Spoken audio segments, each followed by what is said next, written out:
Hi there, my name's Greg. I am the founder of PowerBreak and the creative lead for Carbon Fighters. One thing to note at the start of this presentation is that most of these images on this presentation are AI generated, some graphic design by me and others photo bashed from other people, none of which will be in the end game.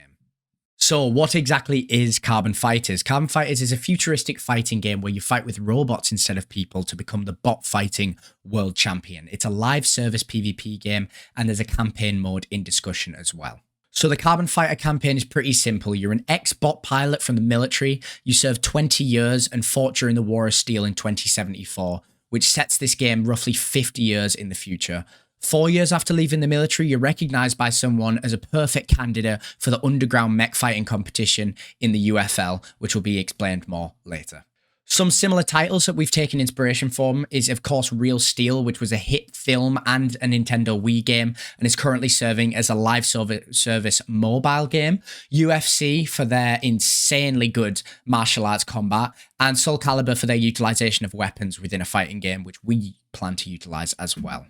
Right, so let's go into the design pillars behind Carbon Fighters. We have create, build and upgrade your bots to improve its performance.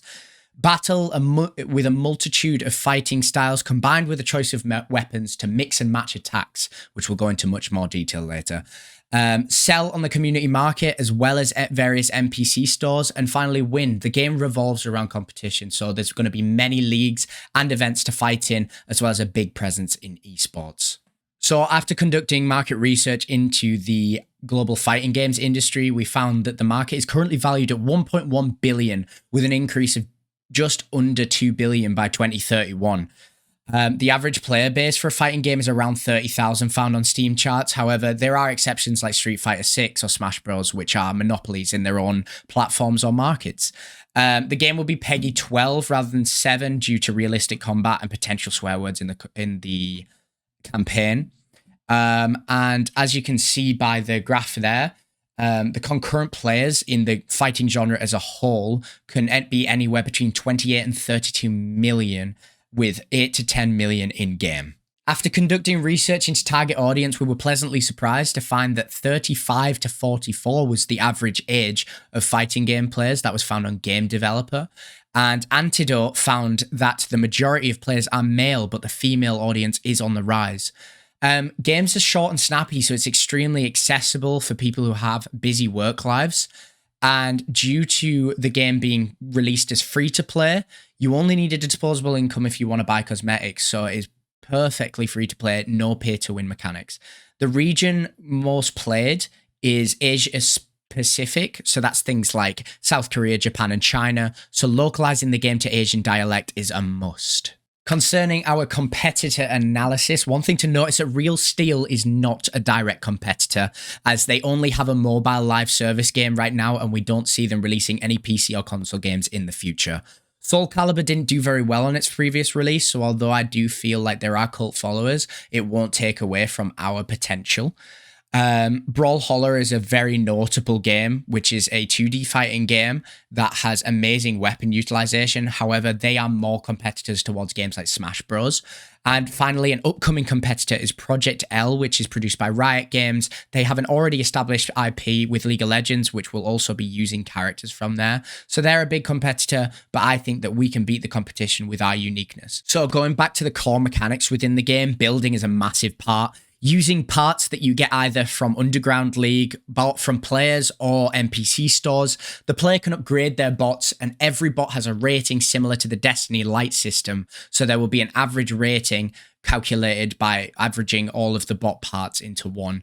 Certain bot parts will push the player past a threshold into a new class, which means only similar bot qualities can fight one another to make it more balanced. Training is a massive part of playing fighting games, and this allows the player to try all fighting styles and weapon variants without having to own them. We believe that too many games keep this behind a paywall, so we're going to change that.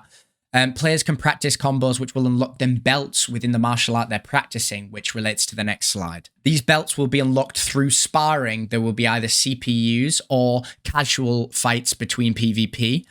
This allows players to practice against real targets or intelligent AI without losing or having to repair their bot. And of course, Fight, the core of Carbon Fighters. We have 6 different martial arts upon launch, more to be added through future patches, and 5 different weapon types, which can be combined with martial arts to make countless combinations and different fighting styles for the player to experiment with. So Carbon Fighter will have 2 different associations for fighting leagues. We have the UFL and the WBFA. UFL is Underground Fighting League. This is an unregulated fighting league. 2 bots go in, 1 comes out. Therefore, the loser will lose their bot to the winner. WBFA is more regulated with cash prizes, and players will only have to repair their bot rather than lose their bot. And finally, a core focus of Carbon Fighters is the intuitive rank system. Climb the ranks and be the best. We have separate pilot ranks from bot weights to make fair matchmaking, and the highest ranked players will be invited to esports championships for cash prizes.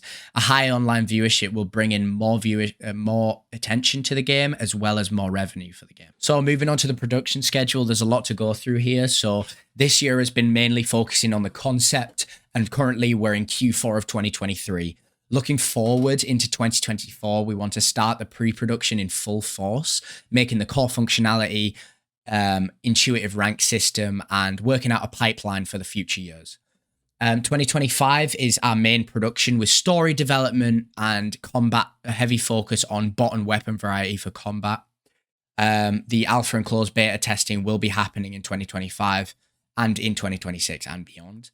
But it will begin in 2025. All of our motion capture will be done in 2025 so that we are fully equipped and the animators have everything they need to go ahead with production.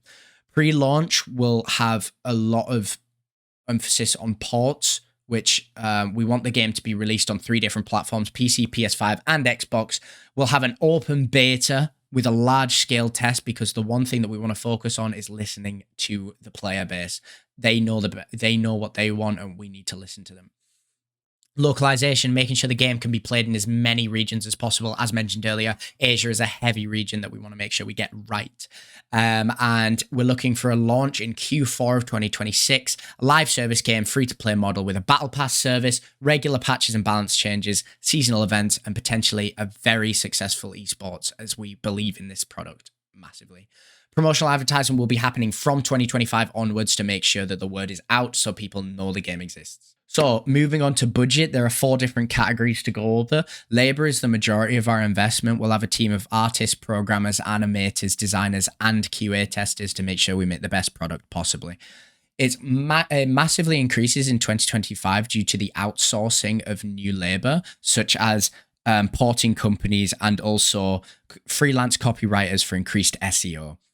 Our outsource, I talked to Negative Karma, who are a porting studio who would help us in 2025 and 2026 to deliver this to consoles, and worked out an estimate with them. Now, equipment, assuming nothing breaks down, the majority of expenses will be in the first year, and we need a slight buffer for replacement hardware, which was worked out with PC Specialist and Staples. Software, majority of softwares we're going to use are free, using Blender and Unreal Engine 5 for the enhanced input system. We'll have a few Adobe licenses for specific job roles, and the large accumulation of motion capture in 2025 is what sets that price above the rest that year. Final is overhead. So offices are a perk and may not be needed, but have been accounted for in case. And accounting and hiring accounting for end of year valuations and bookkeeping to keep investors like you well aware of how your money is being utilized. Finally, the overhead costs massively increase in 2026 due to servers. We worked out that a 10k limit for alpha would be appropriate and 30k for open beta. Fighting games haven't surpassed 50k concurrent players apart from the monopoly, which is Street Fighter 6. So unless we overdo it with Street Fighter 6, we'll only need about 50,000 players max. But we have worked out we'll need an extra 150,000 in case of server increases. Right, we've been through a lot. However, just to recap, we are Power Break Studios, creators of Carbon Fighters, an online live service PvP bot fighting game.